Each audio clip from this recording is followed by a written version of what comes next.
اللہ اللہ لا الہ۔ معین الملت والدین عطائے رسول ہند الولی حضرت خواجہ معین الدین چشتی اجمیری رحمت اللہ تعالی علیہ، آپ فرماتے میں حج کے لیے گیا، جب میں منی مزدلفہ عرفات میں گیا تو ایک آدمی کو میں نے لبیک کہتے دیکھا، عقیدہ مسلمان کا کہ میرا رب ایک ہے، میرا رب ایک ہے، میرا رب ایک ہے، میرا مالک ایک ہے، وحدہ لا شریک ایک ہے میرا اللہ۔ فرماتے میں نے اس شخص کو دیکھا لبیک لبیک لبیک پکارتا، وہ آدمی جب لبیک کہتا تو جواب آتا لا لبیک، تو غیر حاضر ہے، وہ پھر کہتا میں حاضر ہوں، پھر آواز آتی تو غیر حاضر ہے۔ حضرت خواجہ معین الدین اجمیری علیہ رحمہ فرماتے ہیں میں نے مجمع سے بازو پکڑ کے باہر نکالا اور میں نے کہا بھائی تجھے پتا ہے جب تو لبیک کہتا ہے تو جواب آتا ہے لا لبیک، تو غیر حاضر ہے، تجھے پتا ہے؟ آپ فرماتے ہیں وہ رو پڑا، کہنے لگا معین الدین مجھے پتا ہے۔ میں نے کہا اچھا؟ کہنے لگا حضور 24 سال بیت گئے، میں ہر سال حج کرنے آتا ہوں، یہ میرا 24واں حج ہے، اور ہر سال آ کے کہتا ہوں لبیک لبیک، میں مصطفیٰ کریم کا وسیلہ لیے حاضر ہوں، لبیک لبیک۔ یہ بے نیاز ہے، ہر سال مجھے کہتا ہے لا لبیک، نہیں تو غیر حاضر ہے، ہر سال کہتا ہے۔ خواجہ صاحب فرماتے ہیں اس کی بات سنی تو میرے وجود کے رونگٹے کھڑے ہو گئے۔ میں نے کہا پھر تو ہر سال آ جاتا ہے، ہر سال ہی آ جاتا ہے، 24 سال ہو گئے ہر سال۔ تو فرماتے اس نے توحید بیان کی تو میری چیخیں نکل گئیں، میدان عرفات میں کھڑے ہو کے اس نے توحید کا اعلان کیا تو میرا وجود تڑپنے لگا، آہیں اور سسکیاں نکلنے لگیں۔ کہنے لگا معین الدین ایک ہی تو رب ہے، یہاں نہ ہوں تو کہاں جاؤں، تو کوئی اور رب بتا دے میں وہاں چلا جاتا ہوں، جب ہے ہی ایک آنا ہی اس کے دروازے پہ، رکھے تب بھی ٹھیک ہے، نہ رکھے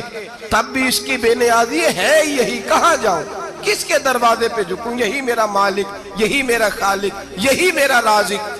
خواجہ صاحب فرماتے میں وہاں کھڑا تھا، حاطف غیب سے آواز آئی معین الدین تو پیچھے ہٹ جا، یہ میرا اور میرے بندے کا معاملہ ہے، تو اس کے بیچ نہ آ، اگر میں نے ایک دفعہ بھی کہہ دیا کہ تو حاضر ہے تو یہ اگلے سال آئے گا نہیں،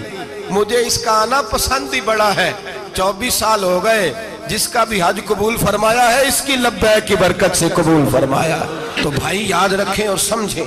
توحید یہ ہے کہ میں تیرا ہوں، اے اللہ میں مالک میں تیرا ہوں، میں کدھر جاؤں۔ میرے اعلیٰ حضرت فاضل بریلوی رحمت اللہ علیہ کے والد گرامی بڑی خوبصورت بات فرماتے مجھے دعا مانگنے کا طریقہ میری بیوی نے سکھایا ہے۔ حضرت کس طرح؟ فرمانے لگے ایک دن مجھے اس نے کوئی کام کہا، کوئی ضرورت گھر کی بتائی، تو میں نے کہا میرے پاس پیسے نہیں ہیں، کچھ دنوں میں دے دوں گا۔ عورتوں کا مزاج ہوتا ہے، گھر کے کام انہوں نے بتانے ہوتے۔ پھر 2-4 دن کے بعد کہنے لگی حضرت وہ ایک کام کہا تھا، آپ فرمانے لگے ابھی جیب میں پیسے نہیں ہیں، ذرا آتے ہیں تو کچھ کر دیتا ہوں۔ 2-4 دن کے بعد پھر عرض کرتی ہوں حضور وہ میں نے کچھ گزارش کی تھی، آپ فرماتے ہیں مجھے غصہ آیا، ناراض ہوا، میں نے کہا تو بار بار کہتی رہتی ہے، تجھے بتایا تو ہے، ابھی میرے پاس پیسے نہیں، کہیں سے آتے ہیں تو دے دوں گا۔ فرماتے جب میں نے جھڑکا تو وہ بھلی مانس رو پڑی، اور رو کر کے اس نے لفظ کہے تو مجھے رب کریم کی توحید سکھا گئی اور مجھے اللہ سے مانگنے کا طریقہ بتلا گئی۔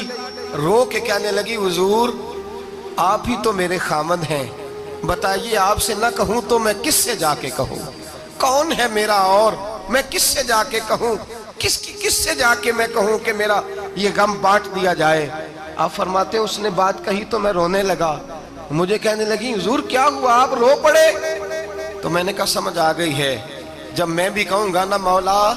میں بڑا پریشان ہوں، میں دکھی ہوں، میں تکلیف میں ہوں، میں آزمائش میں ہوں، میں بیمار ہوں، اے اللہ میں اولاد کی وجہ سے پریشان ہوں، اے اللہ میں جوان بیٹی کے سبب سے پریشان ہوں، اے اللہ میں فلاں تکلیف سے پریشان ہوں، اے اللہ امیر زبانہ میری غربت کا مذاق اڑاتا ہے، اے اللہ جائیدادوں والے مجھ بے گھر کو ستاتے ہیں، اے مولا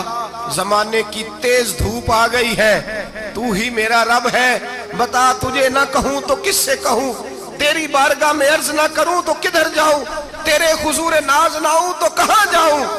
فرماتے ہیں جب میں یوں رو کے دعا کروں گا تو عرش کا مالک یقیناً دروازے کھول کے فرمائے گا میرا بندہ جو مانگتا ہے اسے فوراً عطا فرما دو، جو کہتا ہے اسے دے دو۔ بھائی تو اللہ کی بارگاہ میں جھکے گا، جب تو اللہ کے حضور توحید کا تجھے رزلٹ یہ ملے گا کہ جگہ جگہ جھکنے سے تو بچ جائے۔ دوسرا فائدہ توحید کا یہ ہوتا ہے کہ عالمگیر سوچ پیدا ہوتی ہے۔ عالمگیر توحید باری تعالیٰ کا معنی یہ ہے کہ ساری کائنات کو رب نے پیدا فرمایا ہے۔ نبی پاک نے فرمایا الخلق و یال اللہ فاحب الخلق الی اللہ ما احسن الی یالہ، ساری مخلوق اللہ کا خاندان ہے اور اللہ اس بندے سے محبت کرتا ہے جو اس کی مخلوق سے پیار کرتا ہے۔ یہ سوچ پیدا ہوگی، سوچ جب تو اللہ تبارک و تعالیٰ کی توحید کو مانے گا تو پھر تیری توجہ جائے گی کہ تیرے نبی پاک نے فرمایا ہے سارے انسانوں کو اللہ نے بنایا ہے، کوئی اجمی نہیں، کوئی عربی نہیں، کوئی گورا نہیں، کوئی کالا نہیں، کوئی اونچا نہیں، کوئی نیچا نہیں، کوئی غریب نہیں، کوئی امیر نہیں، ایک ہی صف میں کھڑے ہو گئے محمود و ایاز، نہ کوئی بندہ رہا نہ کوئی بندہ نواز، بنداؤں صاحبوں محتاج و غنی ایک ہوئے اور تیری سرکار میں پہنچے تو سبھی ایک ہوئے۔ فرمایا جب تو اللہ کو مانے گا پھر اللہ کی ساری مخلوق سے تو پیار کرے گا اور پھر تو بندوں کی طرف سے بے نیاز ہو جائے گا۔ بندے کیا کہتے ہیں، وہ کیا سوچتے ہیں، کوئی تیری تعریف کرے تب بھی پرواہ نہیں، تنقید کرے تب بھی پرواہ نہیں، اس لیے کہ تیری توجہ رب تعالیٰ کی طرف ہو گئی، تو اللہ سے اجر لینا چاہتا ہے۔ اب تو اللہ تبارک و تعالیٰ کی بارگاہ سے اجر لینا چاہتا ہے، اب تیرا سارا خیال رب کریم کی طرف چلا گیا۔ اب تو یہی کہے گا کہ بس میرا رب راضی ہونا چاہیے۔ تو مخلوق سے پیار کرے گا، تو چھوٹے چھوٹے لوگوں سے محبت کرے گا، تو اشک شوئی کرے گا، غریب پروری کرے گا، اس لیے کہ تو سمجھتا ہے ساری مخلوق اللہ تبارک و تعالیٰ کی پیدا کردہ ہے، میں نے پیار کرنا۔